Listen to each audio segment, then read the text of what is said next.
Good afternoon, students. Today we are starting chapter 8, that is Human Capital Formation in India. So first of all, we have to know what is human capital and what is human capital formation. Students, you should open your book while I am teaching you, and this chapter is at page 171 and you have to read in your books. So first of all, we will see concept of human capital and human capital formation. Human capital refers to stock of skill and expertise of a nation at a point of time. Human capital ये दो word से मिलकर बना है, human और capital. Capital normally capital का concept हम किस चीज से लेते हैं? कैपिटल होती है money, asset, property, that is capital. But if the word human is added with it, what does it mean? Human का मतलब है कि human beings as a capital, यानी human beings like assets. Human beings की value इतनी बढ़ा दी जाए कि they are supposed to be assets, then this term will take place. Human capital यानी कि स्किल एंड एक्सपर्टाइज से जब हम ह्यूमन बीइंग्स की वैल्यू को ऐड कर देते हैं, उनको ट्रेंड बना देते हैं, उनको स्किल्ड बना देते हैं, उनको एफिशिएंट बना देते हैं, उनकी प्रोडक्टिविटी इंक्रीज हो जाती है, then this term is human capital. And what is human capital formation? In 1 year the number of skilled engineers, doctors, skilled persons जितना भी 1 ईयर में ऐड हो जाता है, उतना ही हम कहते हैं कि ह्यूमन कैपिटल फॉर्मेशन हो गया. सपोज किसी ईयर के बिगिनिंग में 10,000 स्किल्ड वर्कर्स थे हमारे कंट्री में, और उस पूरे साल में पढ़ाई करके लास्ट में 20,000 अगर वो नंबर हो जाता है, तो हम ये कह सकते हैं कि हमारा human capital formation increase up to 10,000. So, next topic is determinants, sources of human capital formation. कि कौन-कौन से ऐसे sources हैं, कौन-कौन से ऐसे determinants हैं जिनसे हम human capital formation कर सकते हैं. So first and most important point is expenditure on education. Students, अगर हमने किसी को भी skilled बनाना है, trained बनाना है, expert बनाना है, तो it's impossible without education. So most important point is expenditure on education. कि हमें एजुकेशन के ऊपर ज़्यादा से ज़्यादा खर्च करना चाहिए, तभी हम एक्सपर्ट बन सकते हैं, स्किल्ड बन सकते हैं.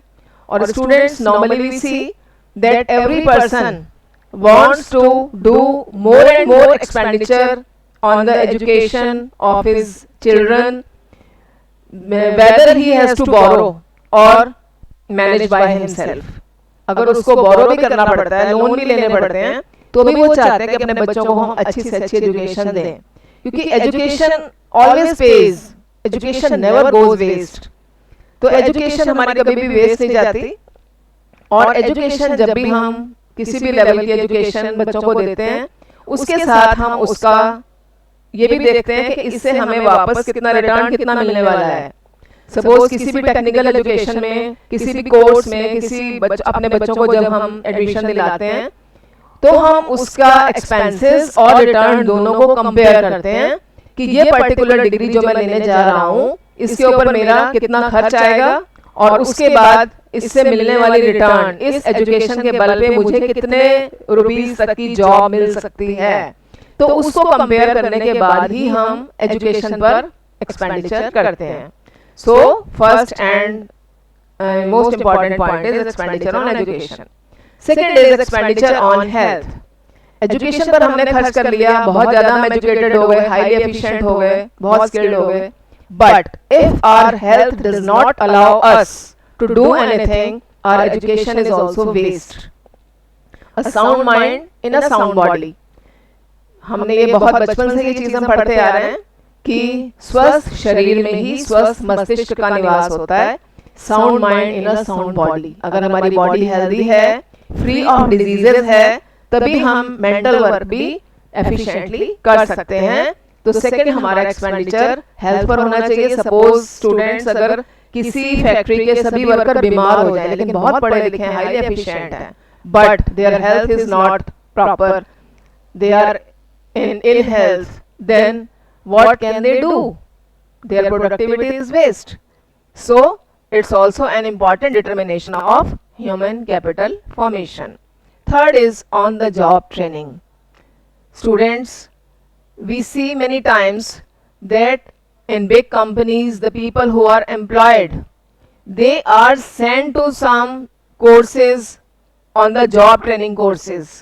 जॉब में रहते हुए उनको कई तरह के ट्रेनिंग कोर्सेज कराए जाते हैं ताकि उनकी स्किल इंक्रीज हो जाए, उनकी एफिशिएंसी इंक्रीज हो जाए। उनको अब्रॉड भी कई बार भेजा जाता है कुछ प्रोजेक्ट्स के लिए।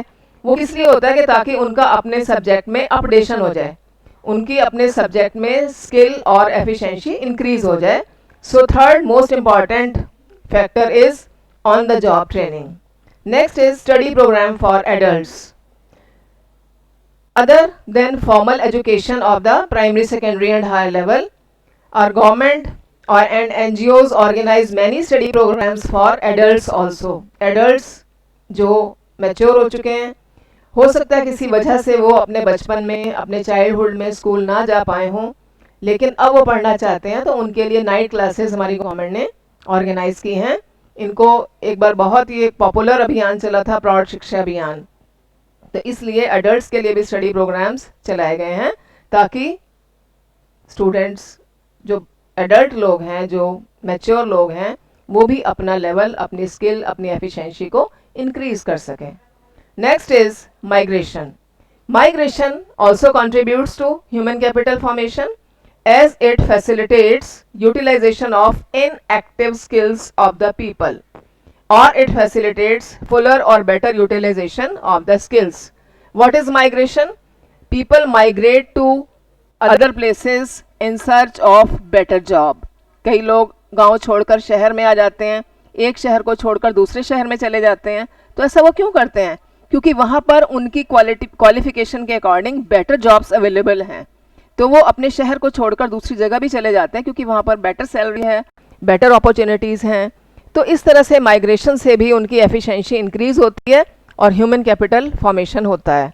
लेकिन माइग्रेशन में दो तरह की कॉस्ट इन्वॉल्व होती है. एक तो cost of transportation from one place to other, और दूसरा cost of living at different places, different environment. तो ये दो तरह की कॉस्ट माइग्रेंट्स को बेयर करनी पड़ती है. And people migrate in search of better job opportunities because gains of migration are greater than cost of migration. Next is expenditure on information. Information relating to job markets and educational institutions offering specialized skill is an important determinant of skill formation. It enables people to actualize their productive potential. So students, अगर हम highly educated हैं, हर तरह की education हमने job से related कोई course किया है, लेकिन हमको ये नहीं मालूम है कि इनसे रिलेटेड जॉब्स अवेलेबल कहाँ पर हैं, we are not informed about them, our education is also waste, our qualification is also waste. So expenditure on information is another determinants of human capital formation. Briefly, human capital formation is promoted by investment on education and health, besides on the job training programs, investment on migration and information relating to availability of specialized skills and job markets also contributes to human capital formation. So students, that's all for today. Thank you.